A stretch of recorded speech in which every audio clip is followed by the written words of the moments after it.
You're listening to the Cantina Cast, your home for thought-provoking Star Wars talk. Join Albert and Chris in breaking down the latest news, trailers, movies, TV shows, games, books, and of course, your favorite characters from a galaxy far, far away. Hello, everyone. Welcome to the Cantina Cast. My name is Albert Padilla, and this is episode 663, where tonight Chris and I are going to be talking about Grogu and the Force. So as a series of episodes following the release of The Mandalorian Grogu, we're diving into some deeper topics, character spotlights, discussions, that kind of thing. And so tonight, we're going to be looking at the Force and how Grogu controls it, uses it, maybe past stuff, and then look at his use during the movie, and maybe talk about potentially what could be coming next down the road. So with me, of course, is Chris, who's over to my left. Chris, how are you doing tonight, man? I'm doing well. How are you? I'm good. It's been a busy weekend. I got to see Masters of the Universe, which I thought was actually pretty funny and a good time. So if you get a chance to go see that, and I'm still waiting on seeing my fourth now showing of The Mandalorian Grogu, which I plan to do with the director audio thing, but haven't really looked into that much. I signed up for it, and I thought they were supposed to notify me. I haven't seen anything yet, but maybe I got that wrong. Yeah, I want to take advantage of that too. So I have to sign up so that I can take advantage of that, so that we could actually watch, like, when you watch it at home and the producer director commentary on a DVD or Blu-ray. Yeah. It's essentially what this is, but you're at the theater watching the movie live. Yeah. And I think you have to use your phone. You have to use the app or something. You have to use that. Yeah. If you haven't had a chance to go out there and look that up, please do so, especially if you're interested in the commentary and what Favreau has to say about the production of the movie. It should be a good time. So I'm looking forward to seeing that and doing that. But I second what you said about Masters of the Universe. I saw it last week myself, and I thought it was fun, and I loved it. Yeah. So, I mean, I grew up with the thing. So they really... There wasn't a lot they had to do to make me happy, but they did everything they needed to do to make me happy. So I thought it was fun. I loved it. Yeah. A lot of Easter eggs in there too, if you watch the show, for sure. Right. So, but awesome. Well, hey, before we get started into our main topic, how about some thank yous to some very special people? Sure. We would love to thank our Patreon members, our now part of the tribe members, Krista Martellini, Will I Am, my girl Paisley, I've Got a Brad Feeling, Rita Reborn, Jacob H, Josh C, Uncle Leon, Sharkman Dan, Alejandro, Jackson Abbott, Daz Davies, Risk Bayless, Danny P, Mike Borda, Dante, aka Utini, and Kat, aka Vader's Girl. And then for our Delusions of Grandeur members is my guy. Now this is Rod Racing, Rob Gumstead, Steve C, and Vanessa S. Thank you so much for your support. We couldn't do this show without you. Coming up, we're going to have a show that we originally planned to do last Tuesday, but due to technical difficulties, my fault, we're rescheduling it to this Tuesday, and it's going to be the review and breakdown of the Shadow of Maul issue number 3 of the prequel comic book series to Maul Shadow Lord. We're going to be halfway through we are halfway through the run right now, and we're going to break down that comic in full this coming Tuesday, so look for that. And then next Sunday, June 14th, we're going to have a character spotlight. Again, for The Mandalorian and Grogu, we're going to have a character spotlight on everyone's favorite jacked Hutt, Rada the Hutt. So look out for this episode coming next Sunday, June 14th. I can already hear the Rada the Hutt music playing. That's going to be, there's been a lot of discussion and continues to be a lot of discussion around Rada the Hutt. All positive, right? But I thought it'd be fun to just put a spotlight on it, and we can talk about Stinky and, maybe the origins there, and then talk about what we saw in the movie and potentially where this is going to go. So we've had a question about this, but we'll just expand upon it and blow it up a little bit more. So can't wait to talk about Rada the Hutt. That'd be a lot of fun. And if you're not a Patreon member, no obligation, but if you feel, inclined to help support the show, you can head out to patreon.com/CantinaCast or cantinacast.com/Patreon. Either way, we'll take you there. We have, the entry starts like at $2, goes all the way up to $20. And depending on what you pick, you get all kinds of benefits and that sort of thing. Plus we have so many shows in the back catalog. I mean, there are a ton of shows. It goes back 7-8 years. There's no way you'll probably get through them all, but a lot of that is it's exclusive to Patreon members. Some of that is, really, deep thought and analysis and that kind of stuff, more than the public shows. So if you do, thank you for your support. And of course, to all of our Patreon members, thank you guys so much for your support. We couldn't do the show, like Chris said, without you all. Okay, so I think with that, let's see, we've got the programming notes. Why don't we do this? Why don't we jump into our main topic and kind of break open the seal? I thought maybe we could start with, Grogu as a species, right? Mhm. So Grogu, when he first came out on The Mandalorian, it surprised everybody, especially the way it ended and that big reveal of having another Yoda species suddenly in the universe again, or in the galaxy.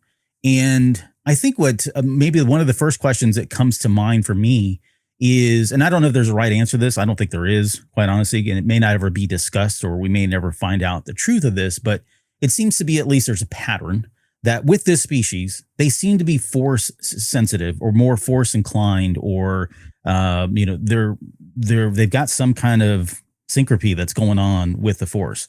They're like naturals, if you will. And this isn't the first time we've had this. Like, if you think back to Legends, like was it the Yusilmari creatures from the Heir to the Empire series, and how they were kind of anti-force, they could do that.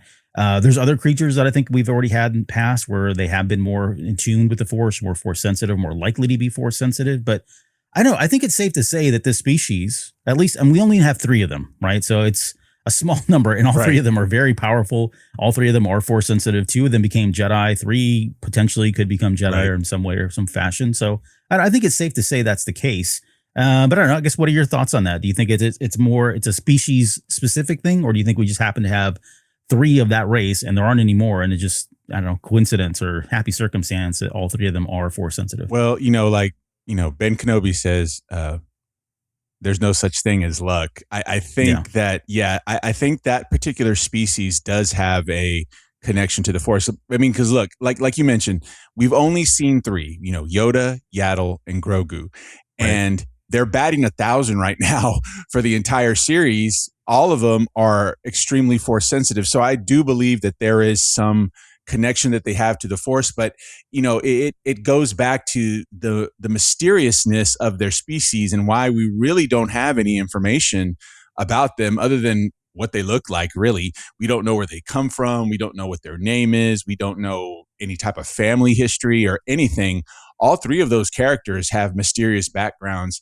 And I think that, the aspect that all of them are strong with the force are part of that mysterious background. So, I absolutely think that, yes, that particular species, whatever they are, they're just in tune with the force, unlike any other species in the Star Wars galaxy.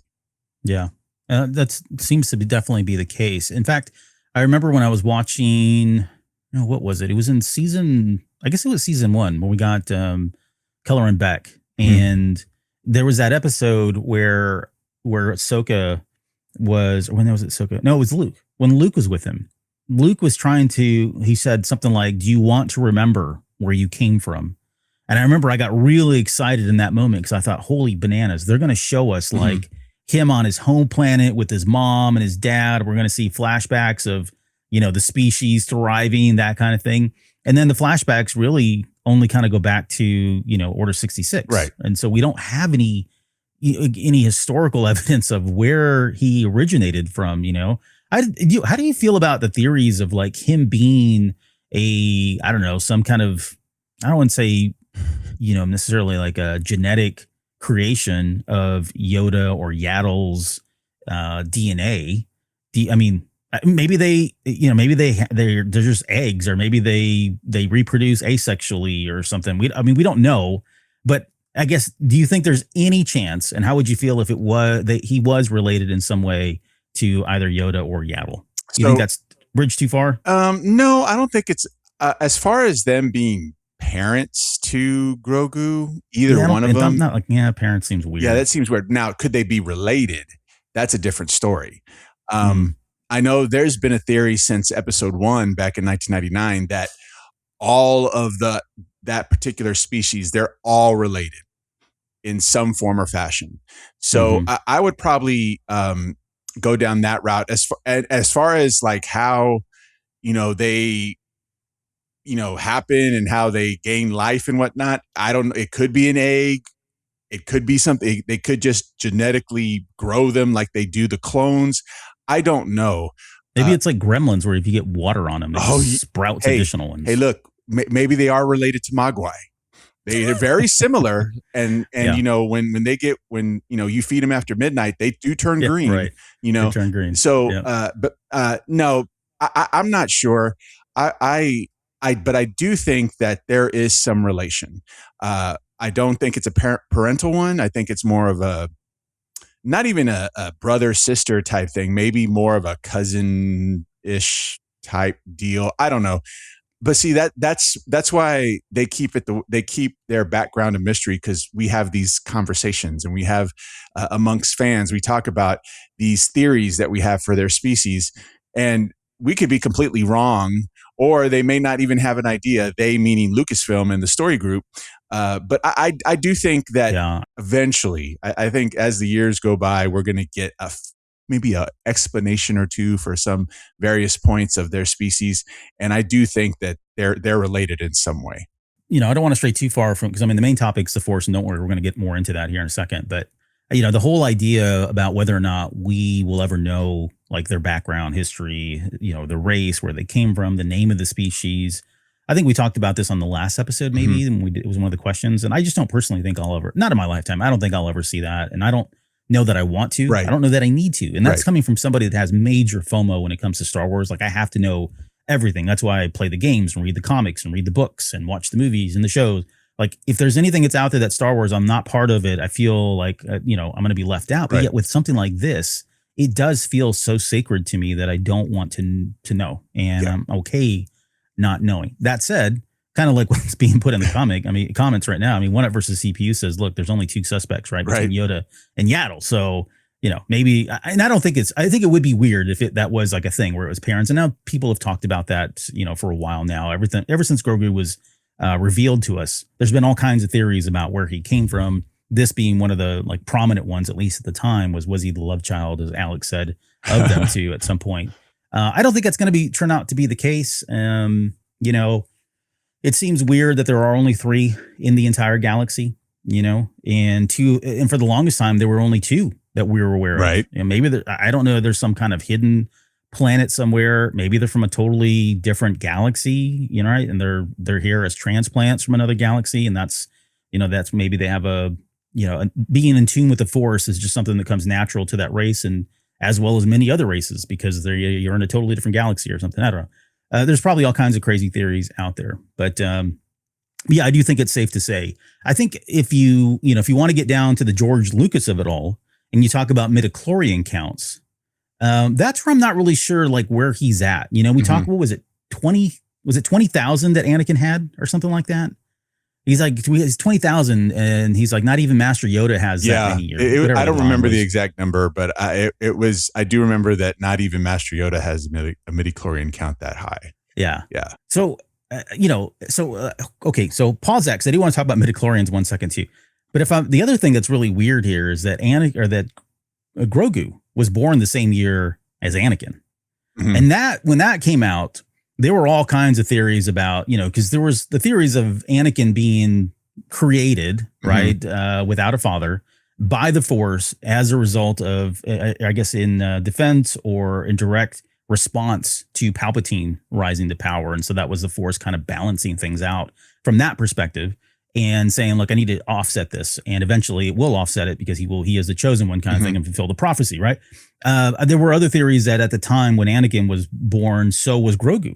And Grogu was another kind of manifestation of the Force, and that he didn't have necessarily a father and a mother or any kind of, I don't know, parental figure. He just was born because of, you know, maybe an egg just popped up or something. The Force willed it that way. But I do find it's weird, or maybe too coincidental, both Anakin and Grogu share the same birth year. But really what I was going with all this was kind of the midi-chlorian count, and what maybe, you know, we don't know midi-chlorian counts for really anyone besides Yoda officially in canon anyways. And if he does have a 20,000, that seems like that's crazy off the limits. So I'm thinking, okay, you know, maybe 15 seems to be like on the high end. Those are your Kenobis and your Yodas, maybe 18's like Yodas. You got your Master Windows, all the great masters and the really powerful Jedi are probably in that range. It's really hard to determine like what Grogu's at, like what could his midi-chlorian count be, because we just don't know. It feels like he's got unlimited potential in terms of what he can do, especially since he's so young. He's demonstrated some really powerful abilities at such a very, very young age. Stuff that I would think somebody like an Anakin Skywalker or maybe a Master Yoda would probably be doing as well. But safe to say that he does have a super high midi-chlorian count, even though we may not necessarily be able to, put a number on that.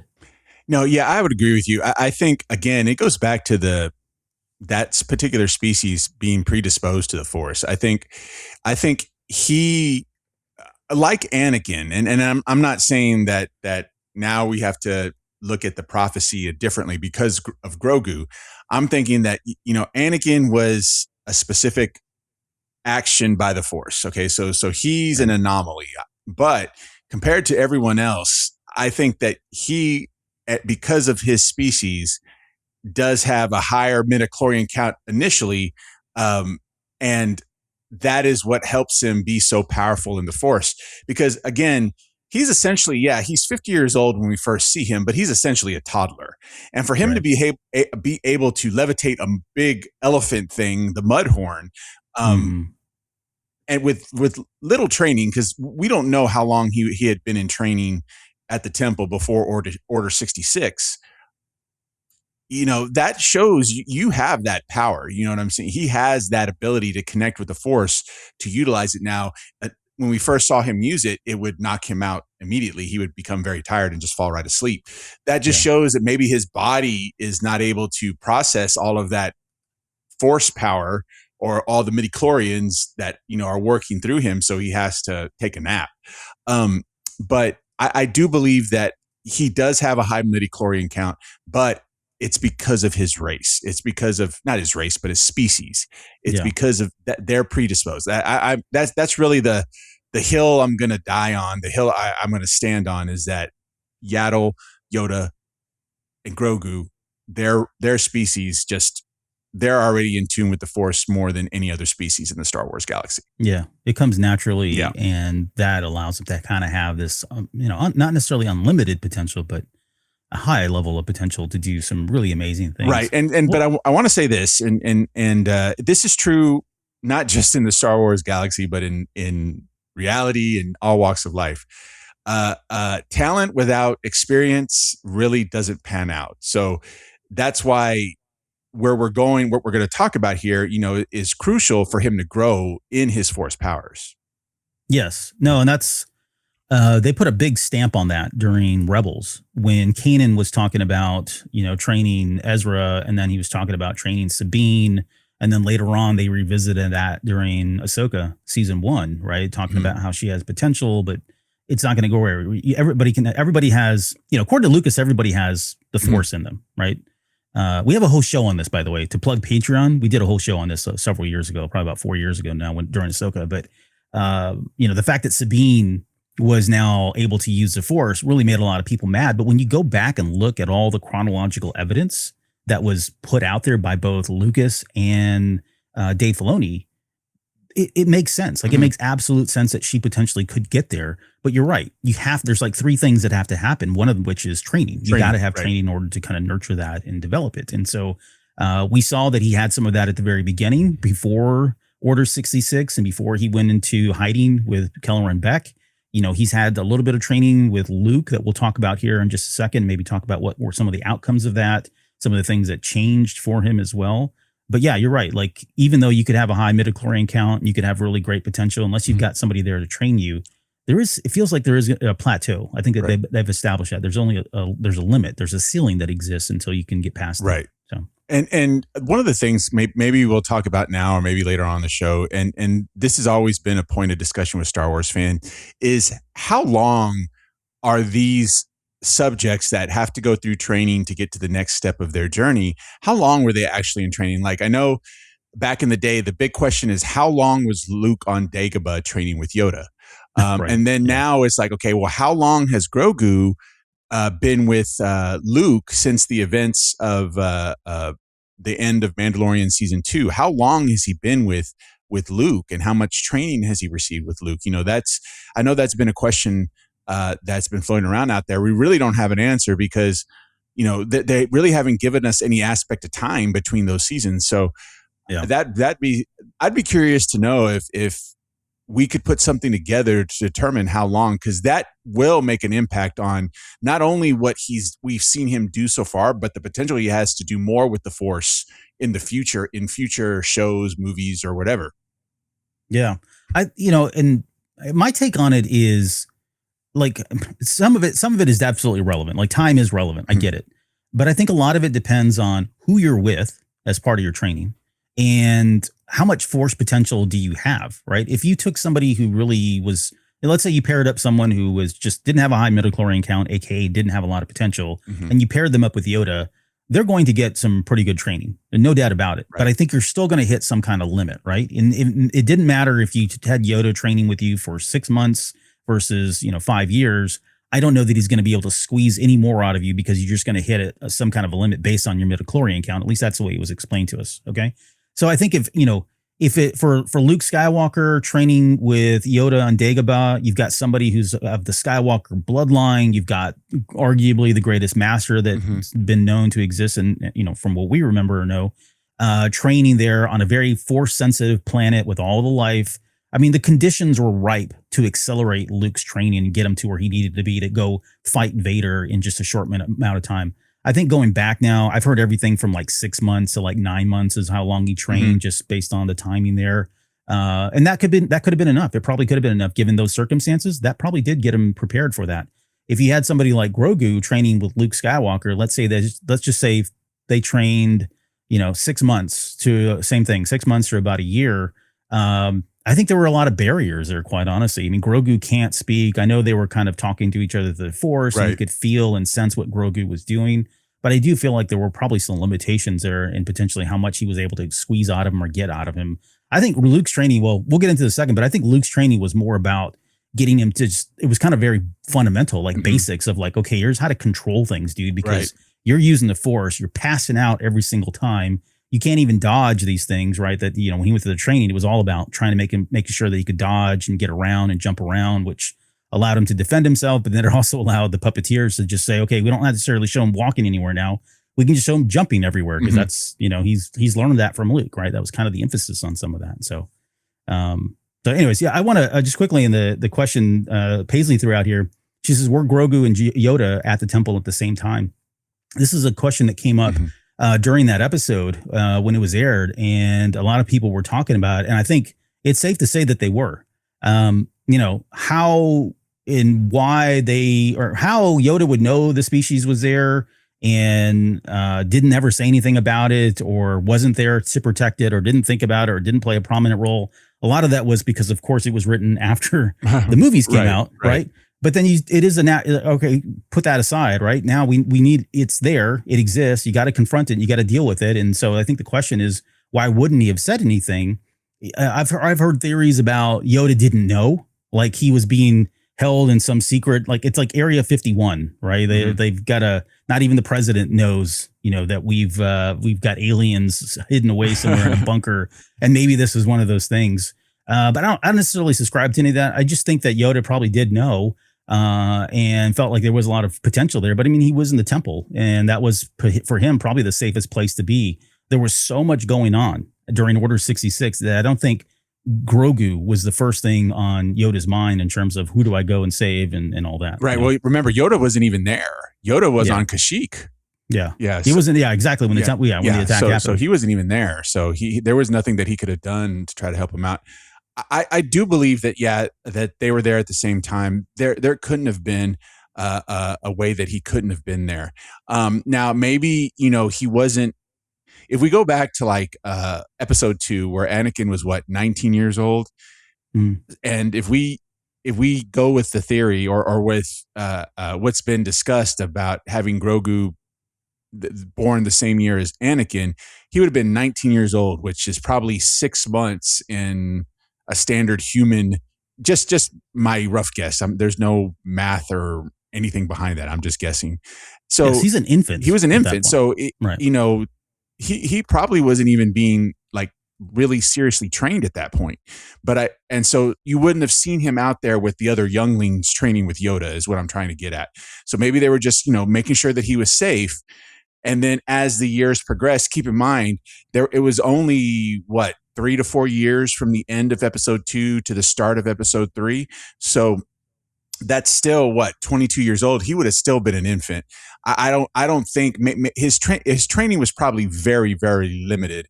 Again, I do believe, and that's assuming yeah. that's assuming that he was actually there at the temple at 6 months. Correct, right? You don't know right. when he arrived. Right, He could have arrived exactly. at 15 years old. Exactly. We don't know. I'm going on the assumption that, like Ahsoka, if what we saw in Ahsoka in Tales of the Jedi, they found him as a newborn and realized that he was, powerful in the Force. His species would have given that away, and then so they brought him into the temple. But knowing that his species ages very slow and lives very long, maybe they just kept him and protected him until he was ready to take on full-blown Padawan training. That's my theory anyway. Yeah. I think that's what One Up versus CPU. Yoda probably kidnapped him. No, that's not true. One Up versus CPU said, yeah, Grogu was actually in the daycare section of the temple. The daycare. That's kind of what we're saying. Yep. I don't know what that looks like, but probably the case. He said, I couldn't see Grogu training with the younglings in those classes. He's just a baby. Yeah, right. I don't think he was. I mean, he did get training though. We know he got training. Exactly. Luke says so. No, Ahsoka? Who was it that confirmed that? I think it was Ahsoka. Yeah, she confirmed that when she had that one kind of mind conversation meld thing that was going on. Yep. So he did have some training, and that explains a lot of what we see Grogu being able to do. It doesn't explain some things, which we are going to eventually talk about in here too. So let's kind of just segue into that. Let's talk about maybe his training leading up until the movie. And, he had a brief. So we know he got training at the temple. Mm-hmm. We don't know for how long. We don't know who he trained with. Right. When he was rescued by 4 Jedi. There were 4 Jedi that were protecting him. Mm-hmm. So I think that says a lot in itself, right? The fact that they've got 4 people, and I'm making an assumption here that they've assigned these 4 people. In my head, they assigned these 4 people. They were his guardians. It could be because 1, he was just such a rare species, right? First and foremost, there aren't a lot of these anywhere else, right?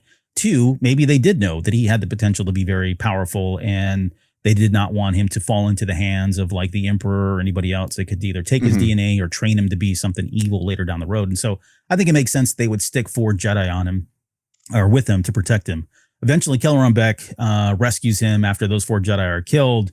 He takes them off world, and then they disappear, and we have a period of spans where I think Ahsoka says everything's dark, or it's like, I can't remember the wording that she used there, but says that there's a dark period there. So, and I don't know if that necessarily means that, like, it was not necessarily like a dark side or a dark time in his life. It's just, it's blank. And we don't know why that's blank. That's part of the mystery.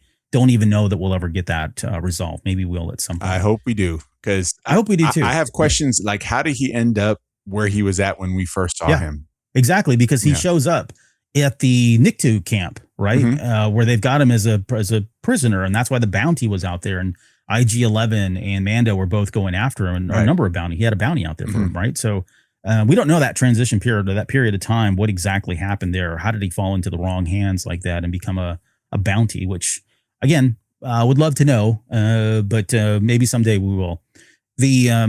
On top of that, we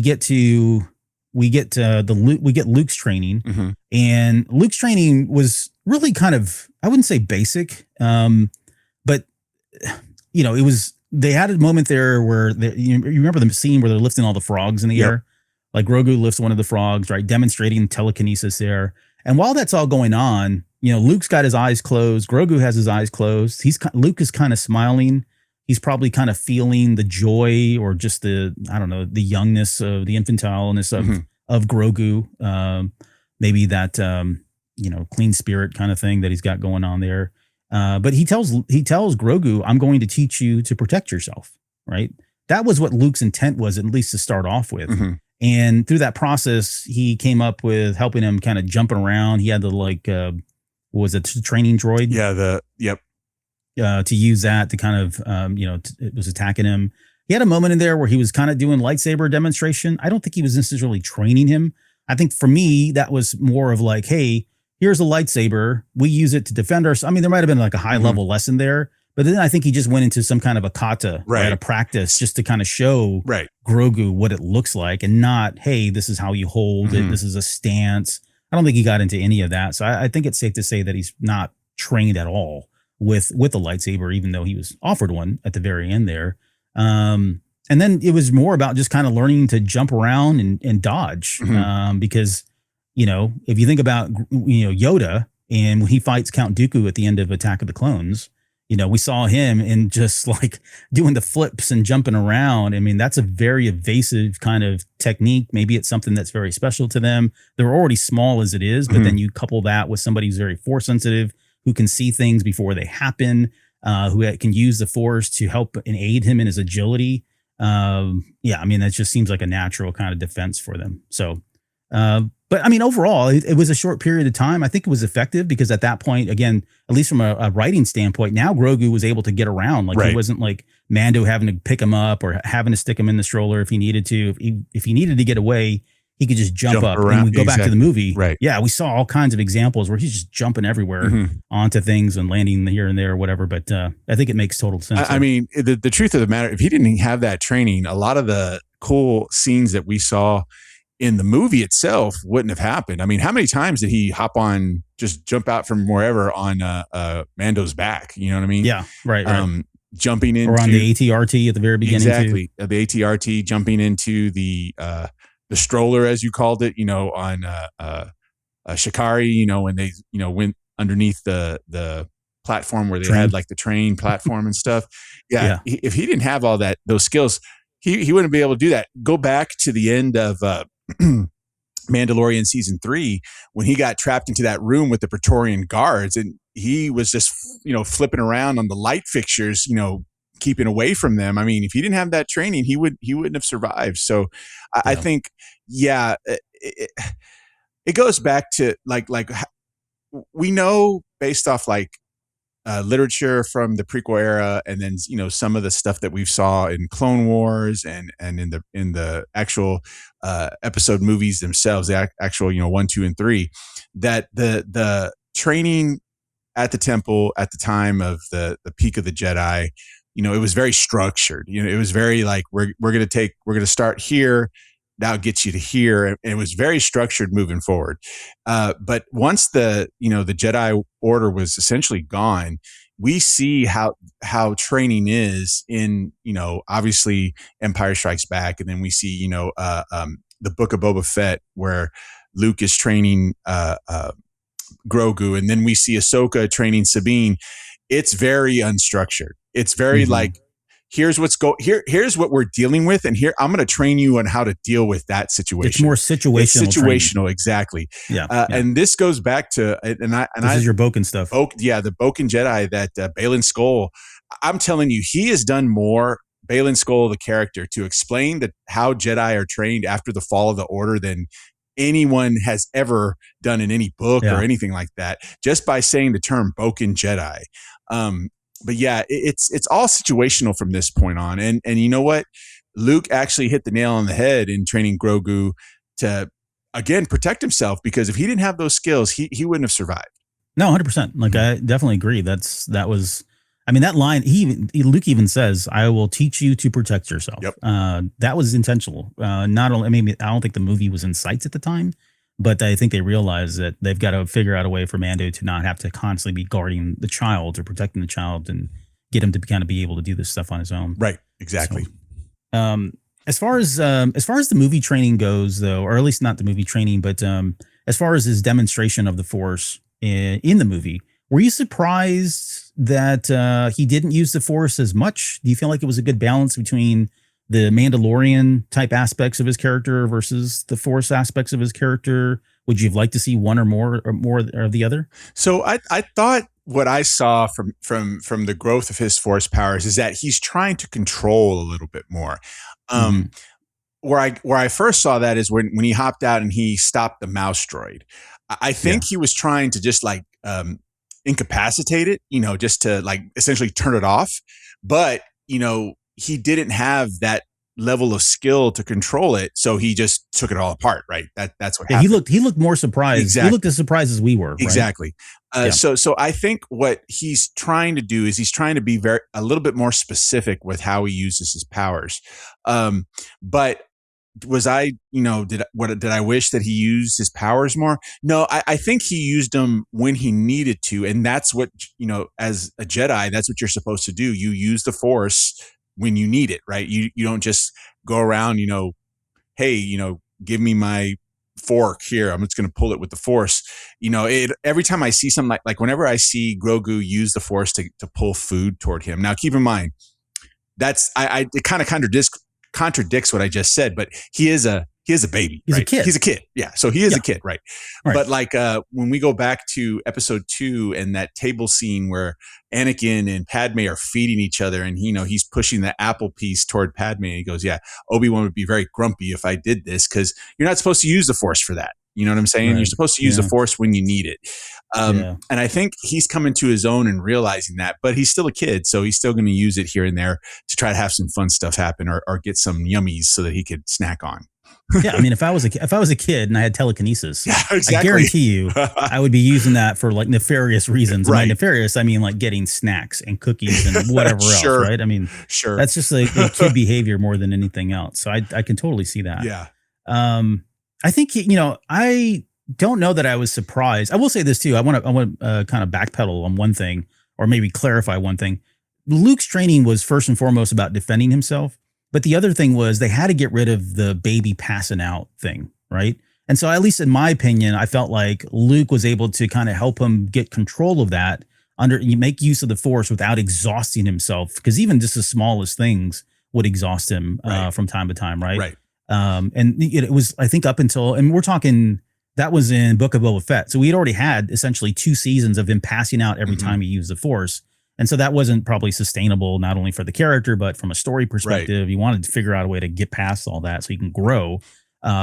Luke would be the right person, right? I mean, I think Ahsoka could have done it, but she realizes, there's an attachment to Din, and that's why she chooses not to train him, and she passes him over to Luke.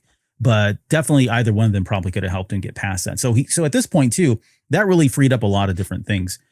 We don't see any hint of that in the movie now, where he's passing out because he uses the force, and I think that's an absolutely good thing. Yeah, and that shows growth. That shows that he is becoming better at controlling his power and not letting it overwhelm him to the point where he feels like he has to pass out and take a nap. But other examples, we saw him use that. That's, to me, it was always called like Force Crush in Legends. Mm-hmm. And I remember more recently, I don't remember what book I was reading, or there was something more canonically that was talking about this. And now it's force stasis, which means you're using the force to kind of hold things together and keep them suspended. When you get into the crushing of things, it's a little bit more of kind of like I would say it's not really a dark side power. It's a darker side of the force, especially if you're using it on things that are alive. Right. Luke went ballistic on force crushing crap when he was, came aboard Moff Gideon's ship when he was attacking the, what were they called now? Dark Troopers. The Dark Troopers. Yeah. Mm-hmm. So that makes absolute sense. I don't think he would have done that. Now, Luke is somebody who also used force choke. We did see Grogu use force choke during when Mando was wrestling. Remember, he was arm wrestling Cara Dune. Yep. And suddenly he starts force choking her, right? And we'll get into that in a second, because I want to talk about like whether or not that was something that was just instinctive, reactive, was it trained, whatever else, or why that came about. But anyways, go back to what I was saying. The force stasis, force crushing is a power that he demonstrated. And you're right. I feel like it was just kind of like an accidental thing. I don't think he was trying to do necessarily all that to it.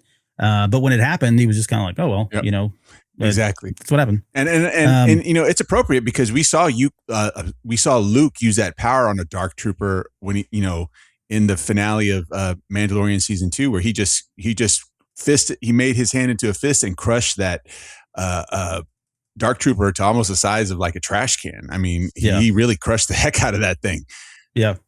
We also saw him use the animal bond, which is the ability to kind of pacify animals. He used it on, I think it's Kebu or Klebu. I forget now the name of the new dog. Yeah, I don't remember the name of the Embo dog. has. I think it's Kebu. Right. But he used it there to kind of pacify him just briefly when he was confronted one-on-one. We saw him use that on, I guess the Rancor was the biggest example, no pun intended, at the very end there of Book of Boba Fett.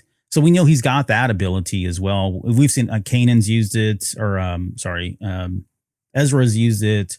Anakin has used it. Yes. Yep. Anakin used it as well. But there's that power exists. Whether he was trained on it, I'm not really sure. We also had him use the telekinesis at the very end with Rada the Hutt, right? Yep. That was kind of the big surprise there at the very end. You thought Rada went down. He used telekinesis to pick him up, lift him, and kind of put him to safety there. Beyond that, I was trying to think, were there any other examples that we saw of him use telekinesis or any of the other force abilities that he had? I mean, just when he was trying to push Mando into his mud hut and he made it too small and kept hitting his head on the tree. Yeah. I mean, that was probably, I guess that would be considered telekinesis as well, but that's right. That's another example. Mm-hmm. So we only had those 4 examples of him using the force. And so I guess going back to my question is whether we felt like did he use enough of the force, not too much, too little? It probably feels just about right. And I don't know that I would have said that had I not, as part of the research or part of getting refreshed for this this show. I went back and watched specifically that episode with Luke because that was something I hadn't seen in a while. It's been a while. I mean, we did a whole show and breakdown of it, but it's been a while since I've actually revisited it. And when I was watching that, there was one line that stood out to me the most, and it's where Luke says that his heart was not in learning the path of the Jedi. Mm-hmm. And so when he says that, for Grogu, I don't even know that using the Force, even if he wanted to, outside of the cookie thing, right? Outside of using that to bring cookies and treats and all that, I don't even know that he would have used that, or that's his first instinct is to use the Force. It feels like he is leaning more onto his, father's training from Din's training, his use of, common sense and, combat style. Maybe he's got armor, he's got his little weapons and stuff now that he has. It feels like he's leaning into more of that. And that's where he, because of his bond with Din, rather than trusting in the Force and using that for what he needs to. It does feel like it's kind of a last minute thing, or if I really need to use it, then I'll use it. He uses it when he has to. I think you hit the nail on the head there. He's relying on the training of the Mandalorians because that's where that's essentially his. Now, not just officially, but I'm sure he feels that, they are his people and he belongs with them. So essentially, he's using a lot of the training and it's, and we saw it, when he used the I call it the paintball wrist thing where he, shot that dog in the eye to get him to run away. He suits up in his Mandalorian armor. That's who he is. That a Jedi is completely secondary in his mind. In what I think, it's completely secondary in his mind. In his mind, he's a Mandalorian apprentice. That's who he believes he is. Strong Mustachio brought up another point. He did also in the movie show Force healing when he healed the scar from the dragon snake from when he bit him. He healed that. Now he was still poisoned. He wasn't able to heal the poisoning, but he was able to heal the wound. Yeah. There is in Legends, there was an ability that Jedi could use called detoxify poison.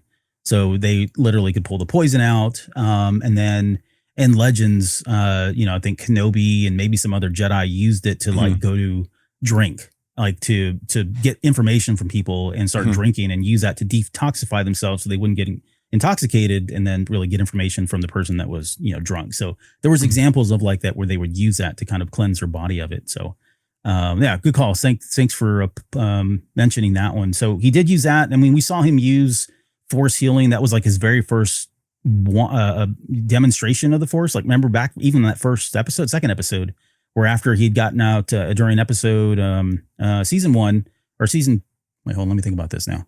Season 2, when Mando was hurt and he kept putting his hand up, right, and he was trying to heal him, and then Mando would put him back in his little carriage thing or whatever. Right. And then he came back a second time. He used him to heal that. He used to heal Grief Karga. We never healed him, but he healed Grief Karga after they'd been attacked by those. I don't know what they were. Those flying things, pterodactyls or whatever it was. And which is a very powerful ability. And this is where, so I'm going to start blending things together because we're kind of crisscrossing a couple different topics here. But when you talk about what was trained versus what was naturally learned or what was instinctive, this is something that I do have a question about. I don't know that I've expressed my thoughts and opinions on Force healing already.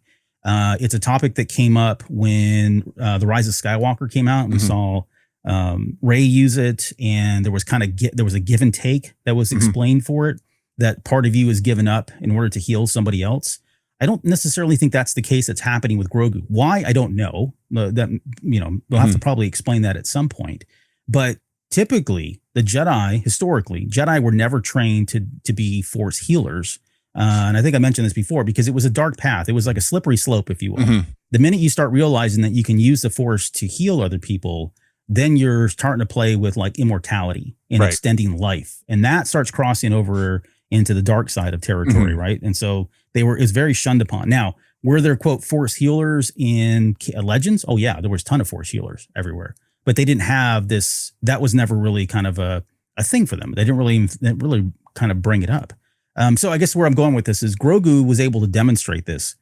I don't know that it was trained, at least from canon perspective. I don't think it was trained. So this had to have been something that was either he was trained by someone else, maybe, or it's just an instinctive ability that he has because of his species, or the fact that he's just got potential to will something like that happen. I don't know. What are your thoughts there? Yeah, I'm not sure. I don't think that would be a technique that would be trained on day one. I mean, if you go, but if you go back to like ancient martial arts, like a lot of the martial arts that come from China, the mantra is you learn to heal before you learn to hurt. So when you first take your first steps in learning that martial art, you learn how to heal. Then you learn everything else. Could that be something that the Jedi do? I don't know. But just seeing how the Jedi trained, especially back in the temple, how everything was real structured, could that have been how they started their training? Yes, but I don't see any evidence of them doing that. So I tend to lean to the theory that it's just something that he knows instinctively. You know what I mean? That's just what he learned himself. Yeah, I think that's probably the case for me too. That, and then the other one that comes to mind, I brought this up earlier, was the idea of like Force choking. I mean, that could be explained as just purely telekinesis, right? But knowing that you would have to know the anatomy of somebody, and to know that you could use telekinesis to like choke them and crush the trachea so they couldn't breathe. I don't know. That just doesn't seem like, day one training or year 50 training, right, of a youngling or a Padawan, or I guess a youngling really. I don't think they're training all that. So that feels like it's instinctive. And how would he have known to kind of go after the throat and choke her that way? Maybe that was something that was, I don't know, done to him, or he saw it happen. There's, a lot of time that passed that we aren't clear about and unsure about, but that's another one that I don't feel like was, again, trained. Yeah, I would lean on the fact that was not trained. But again, it could be because, again, Lucas was very, and I'm not saying he wrote this down or put this in any script that we haven't seen or anything. We know Lucas borrows a lot from Asian mythology and whatnot. And again, a lot of those martial arts that come from Asia, China, Japan, Korea, a lot of them, when you go down the path, when you want to become a master of that martial art, not when you go to like the dojo and train, that I'm talking about, you really want to walk that path. A lot of them, you're taught how to heal before you learn to hurt. So it could be something like that. But again, there's just no evidence to support that. So I have to lean on that. It's just something that he knows how to do. Yeah. There were other examples. So we've talked about, I guess, the 5 examples during the movie. There were other Force powers that Grogu did demonstrate during the television series, seasons 1 through 3. We didn't talk necessarily about Force push per se. Maybe no. Force push is really kind of a defensive tactic, right? We see a lot of the more defensive Jedi use this kind of thing. Kit Fisto used it. Qui-Gon used it. I mean, there's tons and tons of examples where the Force push. There was that scene when he went up to Moff Gideon's ship after he'd been captured, and there was those 2 stormtroopers that were next to him. Do you remember that? And he kind of Force pushed them off to the side, and they hit the wall, and they kind of passed out. And then Moff Gideon walks in. We didn't see him demonstrate that ability per se, but that's definitely one that he's shown before. there was I'm going to call it a force shield. Yep. That he used during the flamethrower scene when that flamethrower came in. He was protecting Din after he'd been really badly wounded, and he also used it when at the end of season 3 where like the flames came from underneath the platform they were on, and he protected himself, Bo-Katan and Din Djarin. He used it then too. Yeah, and that's not a hey, younglings, grab your lightsaber practice sticks. We're going to learn how to do a force bubble. Like that's just not something that's trained at that age, right? So again, is that more instinctive or was that something that was trained? I don't know. I mean, it's just, it's kind of crazy. It's exactly. We have zero evidence on what they choose to train at what age. Or if they say, okay, this person's at this ability level, we'll train him here. This person this person is at this ability level. We could take it a couple notches, you know what I mean? Based off the talent, midi-chlorian count, stuff like that. We just don't know. It's never been explained to us. Yeah. We talked about force healing or the magic hand thing. Hey, baby, use the magic hand thing, as Grief Karga says. I mean, there's really, I'm trying to think if there's anything else. There was a moment in one of the episodes when the droid, Zero, was it Zero? That the droid that became the head that was inside the Razor Crest. It was one of the, so it was in the prison breakout scene or episode where they hired Mando to go infiltrate a New Republic floating prison. You remember this? And they had that one bug-eyed droid named Zero. And there was a moment in there where Zero finds out that there's a big bounty out for Grogu. And so he starts stalking Grogu in that ship. And there's a moment there where Mando's off fighting the Devoranian, the guy with the horns, and then once he battles him and he gets past all that, he ends up showing up at the last minute because that droid Zero is looking for Grogu and Grogu's hiding. He hits a button, the door opens up and Grogu's right there, and then he pulls his blaster out and he aims it at Grogu, and then Grogu puts his hand up like to use the Force, and before he does anything, or maybe he does do something, Mando comes to behind and shoots that droid and kills it. And then later on, it becomes the head that's used to talk to the frog lady. You remember all this? Oh, yeah. That guy. Okay. Anyways, so when Grogu puts his hand up, he's trying to use the Force. He's about to use the Force, but nothing ever happens. And it was never explained as to what exactly he was doing. But in my head, I thought, okay, maybe he's trying to force choke.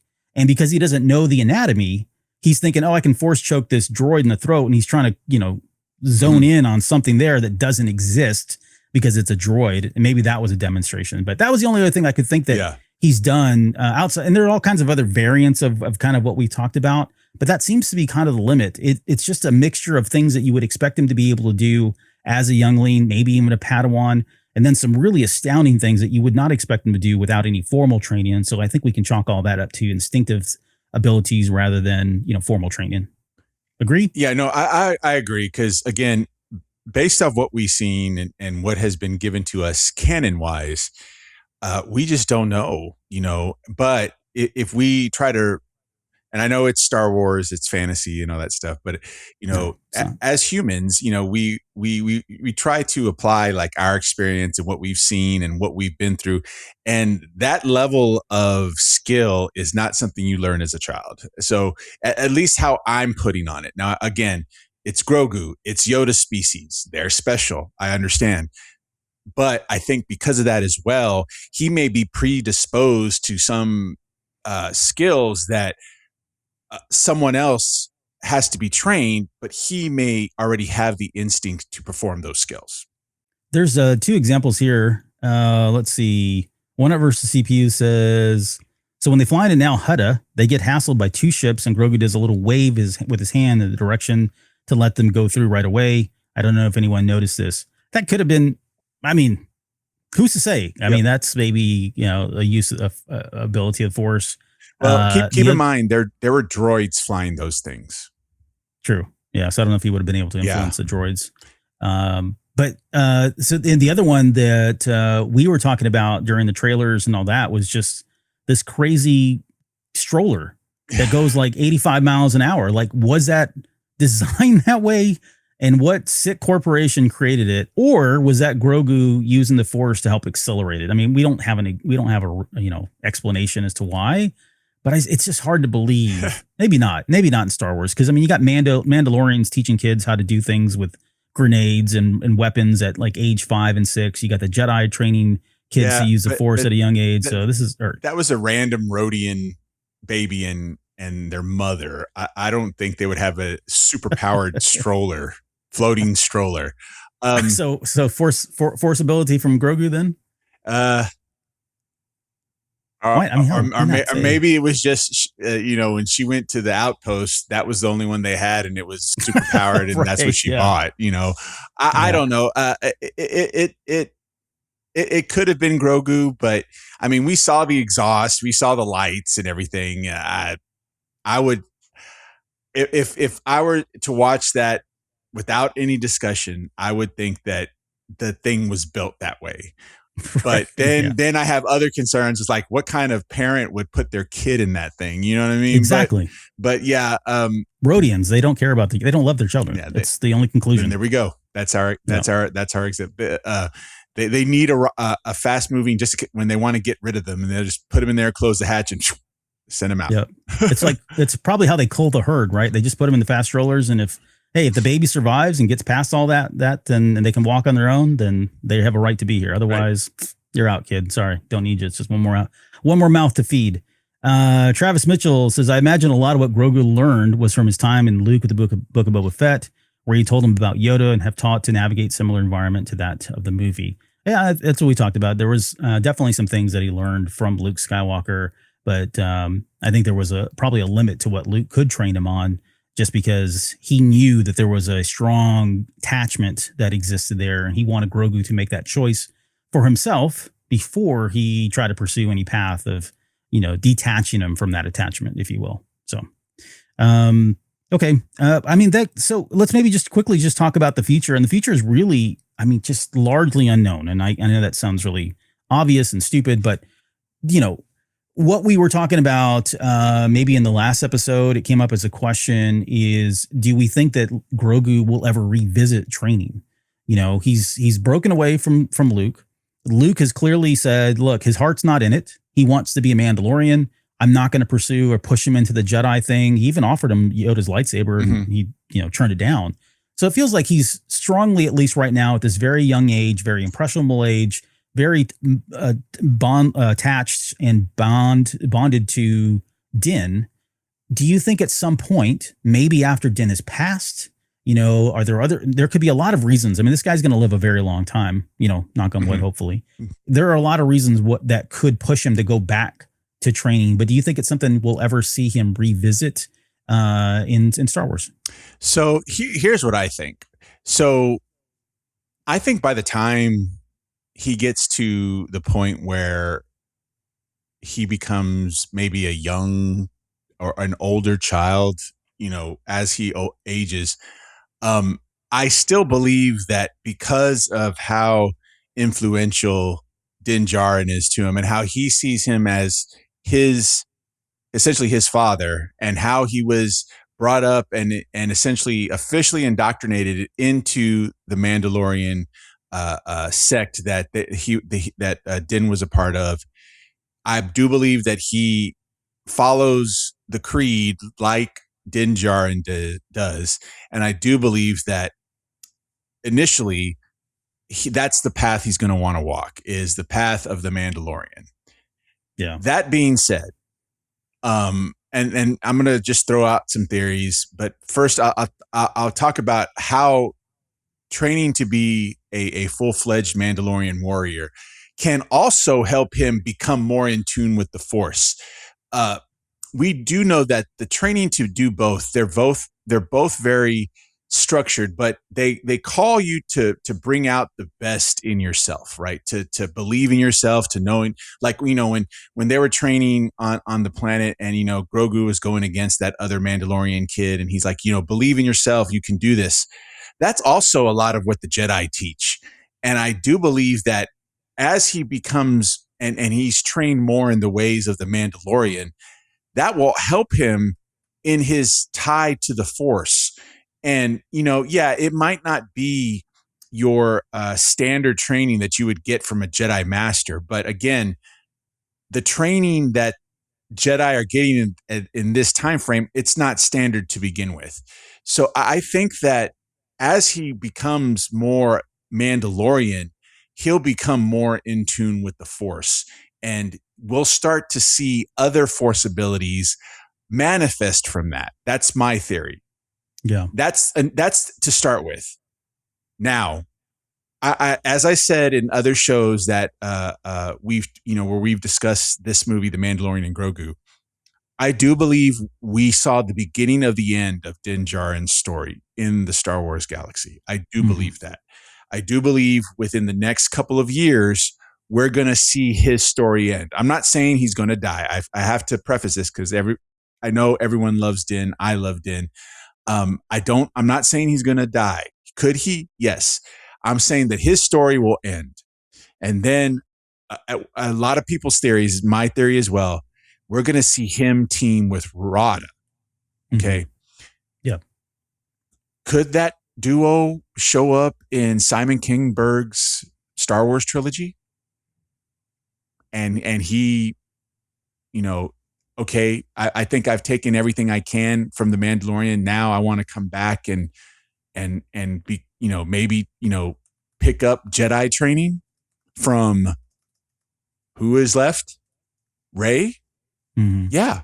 That's my theory. I think that's where we're gonna see him go full Mandalorian. Din Djarin is done. It's him and Rada. Something's going down in the galaxy, and he wants to take his Jedi training to the next level. Yeah. So we've now got, at least in canon, 3 known Jedi three known Force sensitives / Mandalorians. Okay. We've got Tar Vizsla, who was the original one, wielder of the Darksaber, right? Pulled all the Mandalorians together and they fought the Jedi. And by the way, and we've mentioned this before on the show, if you're not familiar with Legends and just the historical wars that have been fought between Jedi and the Mandalorians, I mean, you're talking thousands and thousands of years of fighting, right? On top of the Mandalorians fighting internally, you had the Jedi Sith War, you had the Jedi and Mandalorian wars that were going on there for a while, right? So, I mean, the reason why the Mandalorians are as potent as they are, and the reason why they fight the way they do, and the reason why they have all of the different weapons they do, is because they were going up against Jedi and Force users, right? So that, I mean, they were almost constructed to fight one another. But now you've got 3 basically, at least in canon, that have existed. You've got Tar Vizsla, you have Sabine Wren, who is a Mandalorian, and now is Force sensitive, and now you've got Grogu. So this is a very unlikely thing to ever have happened, and yet we've got 2 within the last, 15, 20 years or whatever in this time frame.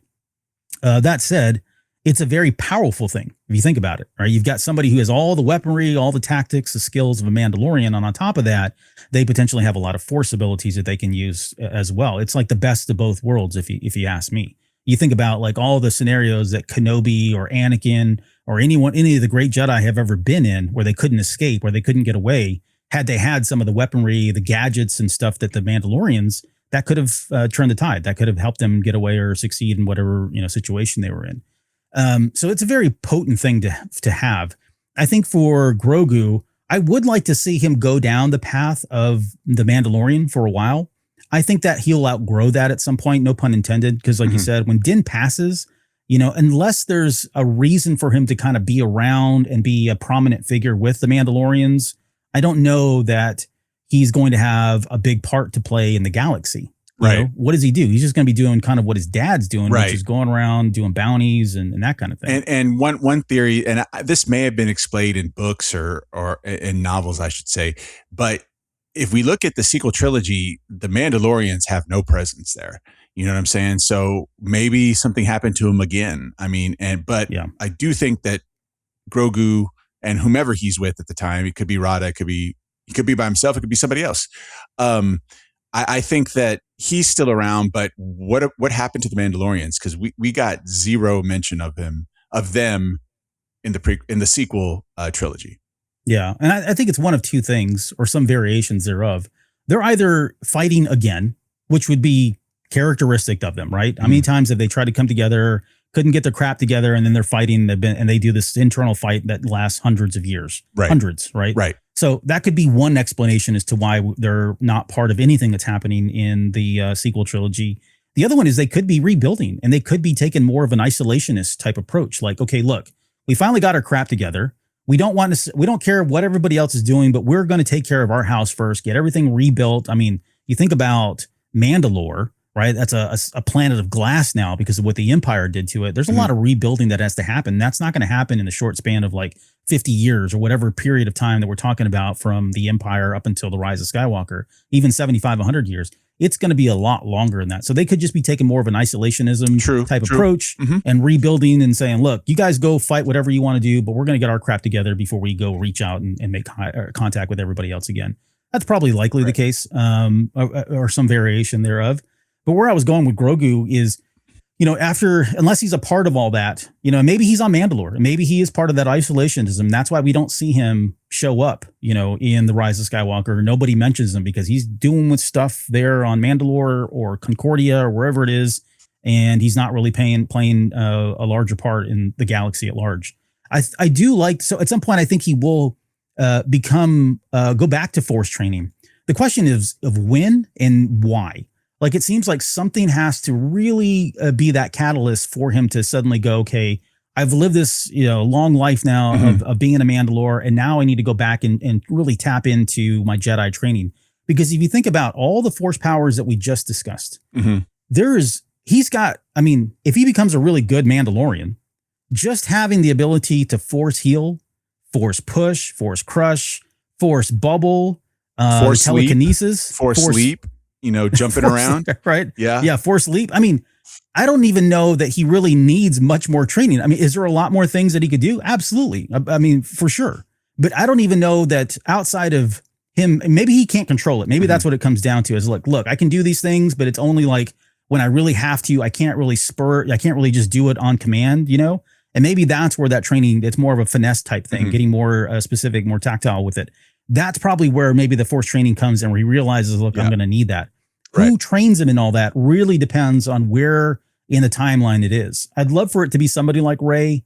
I don't know that feels like it's a little too soon. If it were me, I think I like the idea of fast forwarding 200-300 years into the future past the Rise of Skywalker, maybe, and saying, look, now Grogu is in his 20s and his 30s or whatever it is, and that's where he's going to, take training. Who the Jedi trainer is at that point, it could be a number of people, especially if Rey's able to rebuild the Jedi Temple and get the Jedi Order going, whatever that looks like. It could be a number. So really what it does is it just opens, it's kind of a blank canvas for whoever wants to tell that story, whether it's Kinberg or someone else. There's a lot of, open territory there just to kind of explore that and really get crazy. And if you want to bring Grogu into it, that's fine too. I don't know what Grogu does, or not Grogu, sorry. Rhoda the Hutt.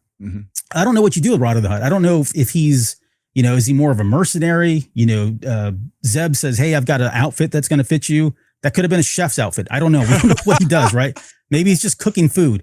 But what I'm saying is, like, if you want to bring him in there, I love the idea. I just don't know what that duo looks like, because now you've got a slug who can't get around as quickly as somebody else, right? So if you have, it's like the inverse of what we got right now with Grogu and the baby having to tug him around. Now he's got this, 1,200 pound slug that he's got to put on a floating platform to get around. Well, I'll give this slug something, is that he can fight. I mean, unlike other Hutts that we've seen who just kind of sit around and get fat and happy, he can actually fight. So he has that going for him. But yeah, he will be at a disadvantage in most scenarios because of his size. But I'm sure, I want to give the benefit of the doubt to Favreau and Filoni. They put these points in this film for a reason. And I think that I do believe in my heart of hearts that ultimately the story is going to lead us to to Grogu and Rada. Only because, when Rada came out, he was essentially the best thing of that Clone Wars movie, that horrible Clone Wars movie. He was the best thing that came out of that. And then obviously, well, hold on. Ahsoka was the best thing that came out of that. Okay. Sorry. Let's be fair. Yeah. No, Ahsoka was the the best thing to come out of that. Outside of Ahsoka, then, yes. Okay. Then following Ahsoka was Rada aka Stinky. Stinky. And obviously everyone is in love with Grogu and has been since we saw him back in 2019. Putting those two together just makes sense from a marketing perspective. But I think from a storyline perspective, they're going to essentially be the duo. Someone was talking about in the chat about having to be like a buddy cop thing. I don't know if it's going to go that far, if they're going to be like Starsky and Hutch, but and I think I just aged myself really bad. Yeah. Okay. A Crockett and Tubbs. Well, that's okay. Just as bad. Never mind. Just probably just as bad. Yeah. Okay. Never mind. Smokey and Craig. There we go. Smokey and Craig. That's still old. Yeah. Anyway, I don't know if they're going to have that buddy cop aspect, but I think they're going to be partners in something. So I think that's what we're going to get. And I think, like you said, and we talked about this as well. I think that once Din is out of the picture, whether he's retired or done or dead, I think that's when he decides to take that next step. So I've gone as far as I can as a Mandalorian. Let me go back to my Jedi roots. And you know what? Because of his species and because of how slow he ages, he does have the time. I don't think the too old. Actually, the whole thing of that, hey, you're too old. Like back in, I think you can throw that out the window during the sequel time frame. I don't think that matters anymore. Yeah, I don't think it does either. Like that's a whole nother discussion. But like, what would the new order look like for Rey? There's a lot of reasons why things would be very different. And well, okay, again, so I'm reading Legacy right now, which is the book that's coming out later this month. And I almost said something that spoiled. I can't say anything about the book right now, but I almost said something. But there's a part of it that book does kind of talk about some of that. That's all I'll say. I can't say any more of that. But yeah, you're right. Like things are going to be different. And I think that idea of attachment, the idea that someone's too old, some of those things are kind of draconic. And, there have been examples that both in Legends and canon where it's been proven that you can have that stuff, I guess in moderation, if you will. One thing, it just kind of, we can kind of end on this one. Travis said, one of my favorite moments in the movie is when Din is watching Grogu and Rhoda play in the water as the sun sets. One way to look at that is he knows that he'll be there for a long time after he's gone. And that's exactly why that scene's in there. Yep. And it's exactly why in two other circumstances or two other occurrences in that movie, we hear somebody tell Mandalorian specifically, hey, he's going to outlive you, right? Yep. And in the trailer, one of the trailers, what was the line that Mando says that didn't make it into the movie? Right. Do you remember what was the name of that? It was just like he's going to outlive me by centuries. Yeah, and I'm not going to be around to protect him. Yeah. So we've heard it, we've seen it. We've heard it twice. We've seen an example of that in that scene. And so I think, it's Dave Filoni. I think Mustachio had said this as well. It's kind of a Dave Filoni creation. So I think it's safe to say that is kind of where that is going to go, whether you like it or not, or what it looks like. Who knows what that's going to be? But it feels like that is going to be the case. But Grogu has the potential to live 700-800 years, and so there's a lot of runway there for him to decide that, hey, I want to go back to Jedi training. What that looks like, I think we've already talked about. Who's going to train him really depends on where we are in the timeline when he finally makes that decision. I just feel that it is going to have to be something that is there's got to be some circumstance that pulls him back in outside of, look, I just want to hone my skills better. It feels like there's going to be a call to action if you want to follow the hero's journey where he suddenly revisits that and goes on the whole course to suddenly become, more in tune, trained as a Jedi, proper. But so yeah, I think that's the last part of I guess the questions and discussion around this. Why don't we do this? Why don't we, because I know we're running short on time here. Why don't we get into our poster questions? So if you're watching this for the first time, what we've been doing is giving away a Mandalorian Grogu poster, which again, hold on. I always forget to grab this thing before we start. We have these posters here that we're giving away. These are the official posters. You've got the IMAX on one side, and then you've got the special preview showing that was done for the 30 minutes. We're giving these guys away. I think we've given away 3 posters, and I think One Up versus CPU got his already. Yep. That's right. Chris has it hanging behind him as well. Right in front of my Longhorn Grogu. I saw you post that today. I have to ask you later with that. You can ask me about that later. Yeah. Did you spray paint it? That's all I wanted to know. I didn't create it. Someone in the area offered to give it to me. So I I'll take it because I love the horns and I love Star Wars. So it's a perfect mashup. Two tastes that taste great together. Okay. That's dating yourself. That's dating yourself right there too. Yeah. Okay. So we're gonna give posters away. If you want to be entered in for the next poster, so on the public shows, which we do on Sunday nights, all you got to do is send us the questions. We have 6 questions tonight that we're going to answer, and then we've already picked the winner at the very beginning. So Chris and I both know who that is, and we'll announce that at the very end. Okay. So first question. I forgot to load these up. I'll just ask it here, and Chris, maybe you answer it, and I'll kind of continue to do this. But the first question is Colonel Ward working for Thrawn? This is from Alex, our Patreon member. He's in the chat as well. I felt she was going to double cross Mando at the end. She still can. Did you get that sense? Because I will say this, I kind of got that sense at one point during my first viewing, but it went away quickly. But what do you think about that? So I never got that sense. Yeah. I got that. The sense that I got was that maybe she knew there was more to the job that she let Mando know. That maybe she knew that, hey, he's walking into a double cross, but if anyone can get out of it, it would be the Mandalorian. That's the only thing that I got. But, you know, they've given us this backstory of her working with, you know, Leia and Holdo and the time of the rebellion. I would think it would take a lot to corrupt somebody like that.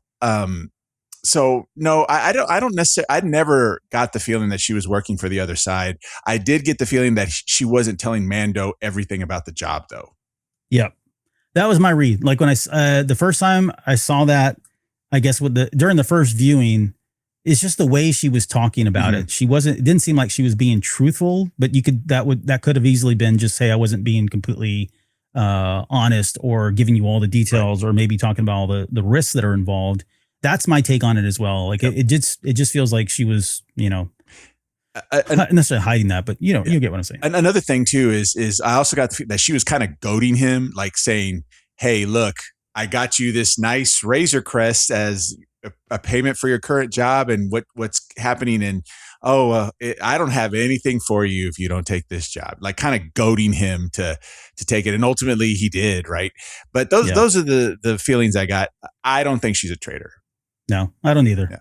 Yeah, especially now after having seen the movie a few times and knowing what we know about the character, I think it's safe to say that, I don't know that we'll see her around. I mean, Sigourney Weaver's getting pretty old too. I have to say that. God bless her. I hope she sticks around for much longer, but we'll have to see what kind of role she has to play in Star Wars going forward. All right, cool. Thank you, Alex, for that question. Next question is, you can read this one from Utini, one of our Patreon members. Yeah. How much longer can they slow drip Grogu's age development before it gets stale?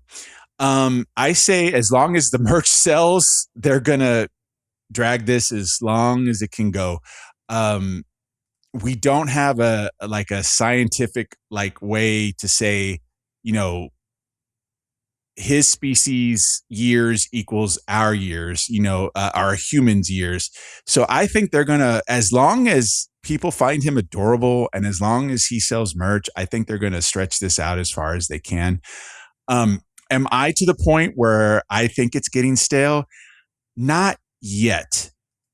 But if we get 2 more seasons of this or another movie of this, maybe.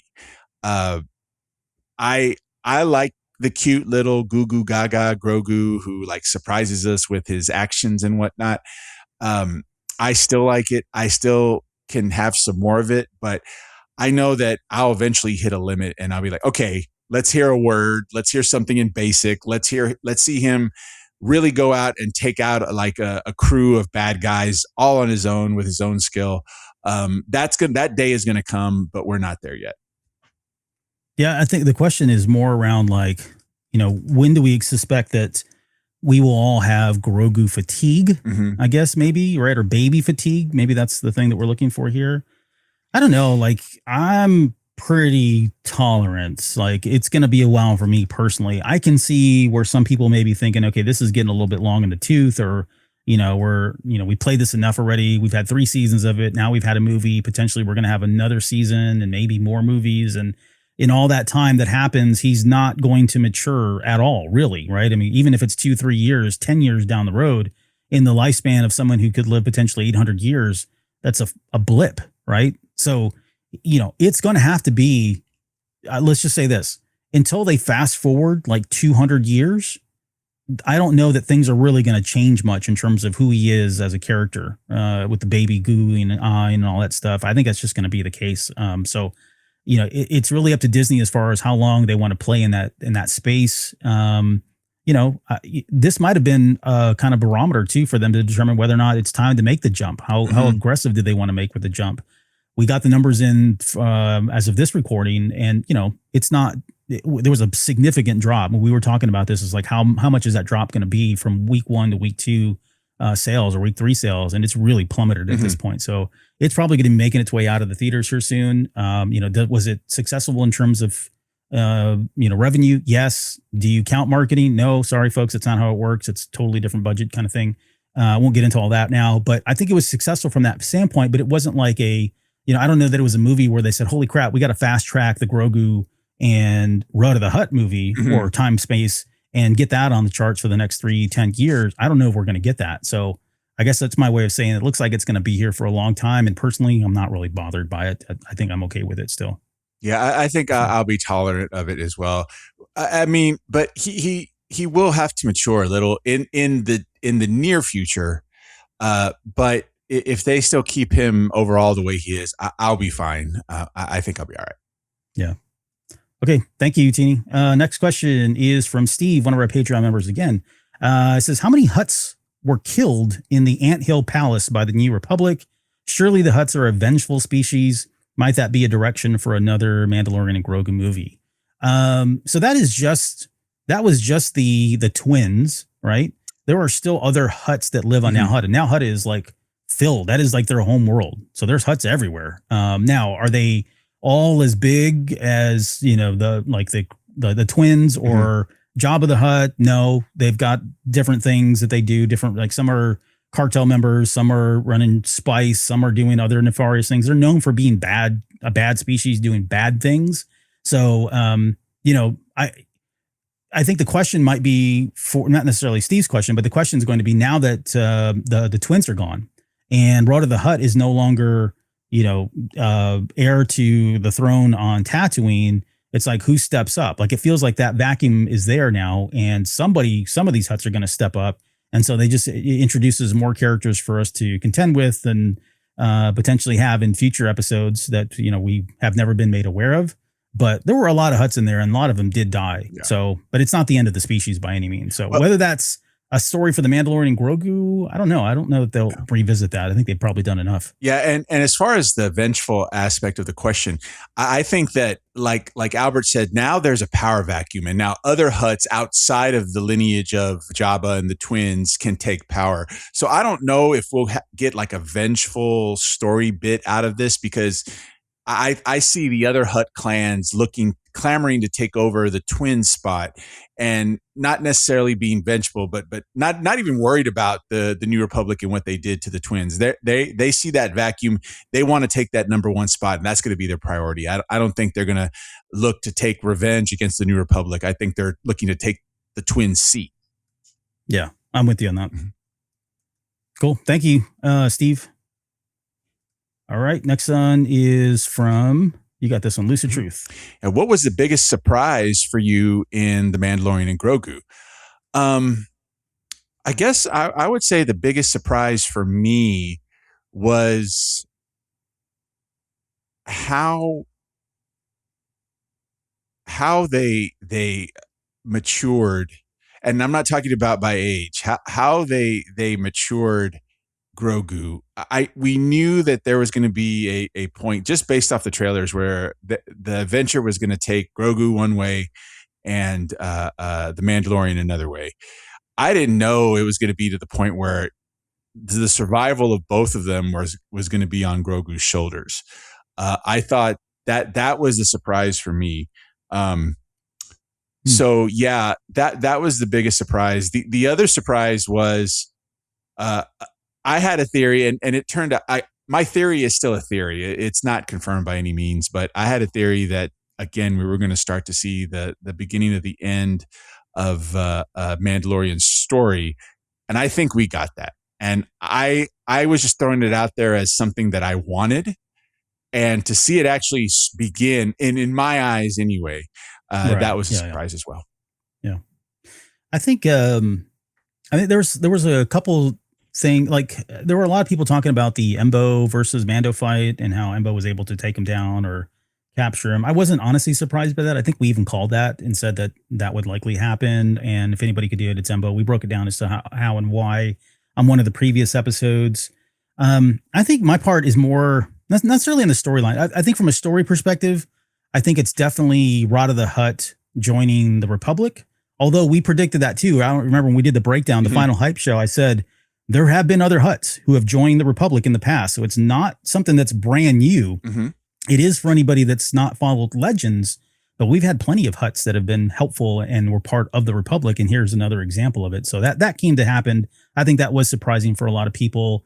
But I think that was supposed to be a surprise that he would suddenly decide to join the Republic. And, you know, that kind of opens your mind where things go. I think the biggest surprise for me was more creativity from Dave Filoni, Jon Favreau, in allotting as much time as they did for Grogu to have that whole sequence. And I know this is a very touchy subject for a lot of people still. My opinion on this is I probably haven't done a good job of explaining how I feel about this, because on one hand, I feel like it is one of the things that brought my score down because it was such a long segment. And it was such a spotlight on Grogu, but at the same time, I loved it. I just didn't know that I wanted to see that much of it in the movie. I thought it was a very bold decision to have that sequence be as long as it was, and really have no dialogue during most of that until he gets to Gator. We don't really have anything. It's just him kind of going through his day in the life of Grogu, right? I loved all that. So I think that was it was surprising that they dedicated that much time to it. For me, it kind of dampened the inertia of the film, and that's where I brought the score down. But on the other hand, as somebody, again, who likes to know all the details and see all the backstory and all this stuff, I really loved that at the same time. So I think for me, that was probably the biggest surprise that came out of it. So thank you, Lucid Truth, for that one. Adam Jung's got our last question here. When Grogu finally says his first words, what should they be, and who should voice Grogu when they are said? Oh my gosh, why are we asking this question? I didn't look at this one before it went live. So this is going to be like on the spot kind of thing. So I'll hop on here. All right, go ahead. I gotta think about it. I think his first words, I don't think there can be anything else. This is the way. This is the way. I think I was going to say maybe may the force be with you, but that's more of a Jedi thing. Yeah. So, yeah. I think his first words, I don't think okay. I'm not going to say they have to be, but I think they should be. This is the way. As far as who voices him, no clue, but it has to be a child. I think it's a child. Yeah. I was thinking like it would be cool if they could bring Frank Oz in to do it, but his voice is so old now. They would have to modulate it, and synthesize it exactly to make it. I mean, we saw, I don't know if you watched the Avatar movies, and Sigourney Weaver's voice when she's voicing the young girl, it's not there. Like you can tell it's still older Sigourney Weaver. It doesn't really match. I mean, I love the movies, don't get me wrong, and I love the character. But that stands out. So it would be cool if they could figure out a way to get somebody like Frank Oz to do it. I don't know, Steve Bloom, or because he does everything else. Why not? Right. To voice it. But as far as his first words, I guess it depends on how old he is. You know, I don't know if you think about like human infants and toddlers, and when they first speak, their first words are always like mom and dad. And it's always, around that, 1.5 years old before they say anything like that. So I don't know that it'll be like, this is the way, because that seems like it's too many words for a small child, but I don't know. Well, the only reason why I said that, because there was an episode, and I don't remember in what season, but I think it was the Armor, and it was Bo-Katan, and it was the Mandalorian and Grogu, and they all said this is the way to each other. And it seemed like Grogu was trying to say it, but it just came out in gaga goo-goos, right? But it's the way that they positioned that scene, one said it, the other said it, then the Mandalorian said it, and then they focused on Grogu, and he just like gaga goo-gooed it out, right? Which I interpreted it as him saying in his baby talk, this is the way. That's why I'm leaning on this is the way. because Okay. I think he tried to say it previously. I think it's going to be one of three things. It's either going to be Din, Mando, or Grogu. Like someone asked him, "Hey, what's your name?" He says Grogu, or he's calling him, because he's like his dad, right? So he's not going to say Dada, but he might say Din. That seems like easy, right? Or Mando. Maybe he calls it. That'd be hilarious if he calls him Mando, since that's not really his name, and that's just the name that's used for him by other people. Yeah, but see, everyone refers to him. Even the Anzellans call him Mando. Yeah. Right. You know what? I'm going to say this: that when that happens, that's going to be the next event that sets off the Star Wars fandom. Right. Yeah, that burns it down. Yeah. So it's either going to be extremely positive or it's going to be extremely negative. But either way, it's going to set it up. It's going to set it off. Some of the words, I wasn't even paying attention to the chat because I was adding all these in here. Let's see. His first word is shh. Okay, that's from Mustachio. One Up versus CPU says Mando. Alex says Tom Hanks. I don't know what that means. I think he was saying Tom Hanks to voice him. Oh, Tom Hanks. I was like, why would he say Tom Hanks? That makes no sense. And the only reason why I say that because then he brought up Vin Diesel right there. Oh yeah, Vin Diesel is voicing him, right? Mando. Rhodians is his first word. No, that's not going to happen. That's not going to happen.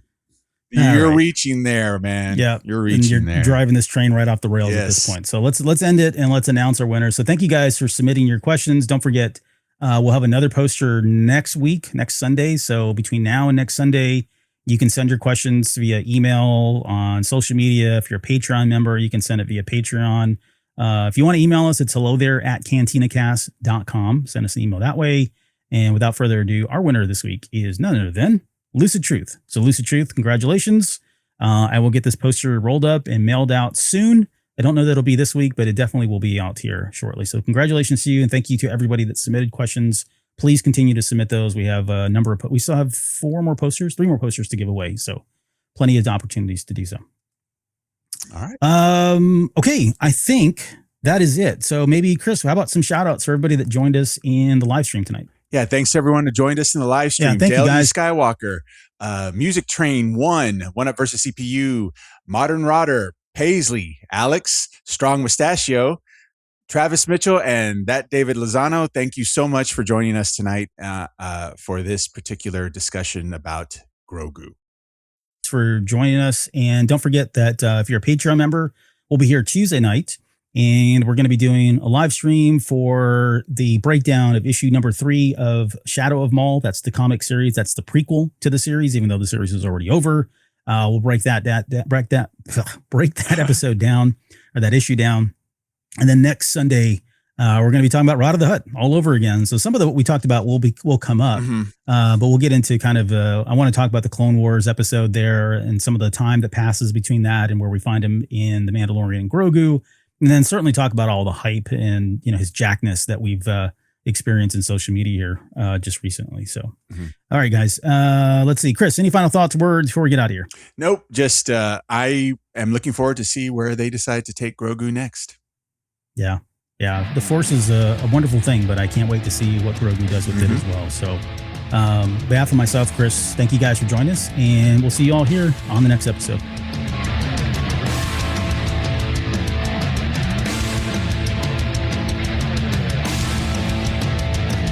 You're still listening? Wow, that's amazing. Well, I'm here to give you the disclaimer.